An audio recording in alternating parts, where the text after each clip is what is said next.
Hey, 42 here. Japan is probably the most health-conscious country in the world. They have the highest life expectancy, the most centenarians per capita, and they eat so much fish. As a country, Japan has gone to extraordinary lengths to maintain its reputation as the world's healthiest place. For instance, the vast majority of Japanese companies make their employees do mandatory exercise for half an hour every morning before they sit down to work. Studies show that this not only helps physical fitness, but also keeps employees mentally sound and improves productivity.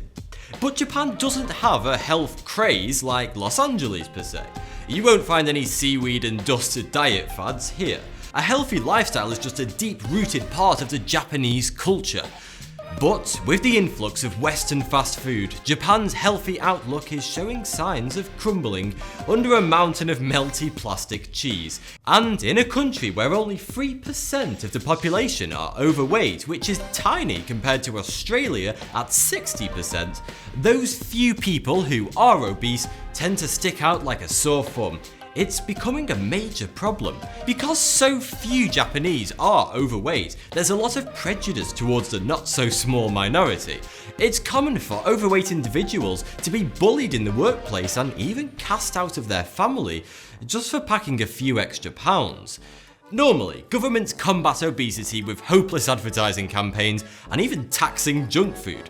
But Japan went the extra mile and simply made it illegal to be fat. In 2008, Japan's lawmakers passed a law called Metabo Law, which is short for metabolic syndrome. You may be watching this thinking, it's happened. Japan has finally lost it. But the Metabo Law isn't as extreme as it seems. You won't be locked up just for being overweight. So then, what is the punishment for eating too many cheeseburgers? Seppuku? No, it's a bit more complicated than that. Under the Metabo Law, every Japanese citizen between the age of 40 to 75 years old, that's 44% of the population, has to have a mandatory check of their waistline every year. The government states that the legal maximum waist circumference for men is 35.4 inches, whereas for women it's only 31.5 inches. So this law is basically a massive slap in the face to guys who like curvy women. To put these insanely restrictive numbers into perspective, in Japan it's considered gross and illegal to have a waist over 35 inches as a male, whereas the average male waist size in America is 40 inches. If during their annual checkup a citizen is found to have a larger waistline than the government-imposed limit, they are required by law to attend regular counselling sessions. Because, according to Japan, if you're fat, it must be because you're mentally unstable, of course. And on top of that, you have to regularly consult a dietitian to discuss dietary options. Whilst the penalty for individuals focuses on rehabilitation, there are heavy fines for companies that don't follow the government's guidelines. Under Metabo Law, companies are required to monitor the waistlines and general health of all their employees and encourage regular exercise and a healthy lifestyle.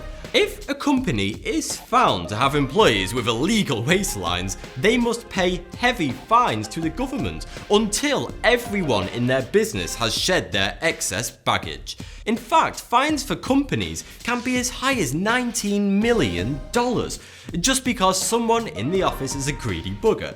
To avoid these fines, companies have resorted to handing out so-called Metabo towels to all their employees, which is a towel with a built-in tape measure, so employees can check their waistline when they step out of the shower each morning.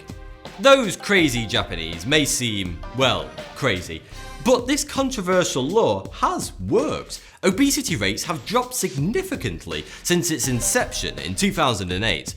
Well done, Japan, but seriously guys, you didn't even have an obesity problem in the first place. Thanks for watching. Do you ever hear a noise? Not a bump in the night per se, but a hum. You'll probably pass by and think nothing more about it. But this is the smallest town in all of America, with a grand population of just 1.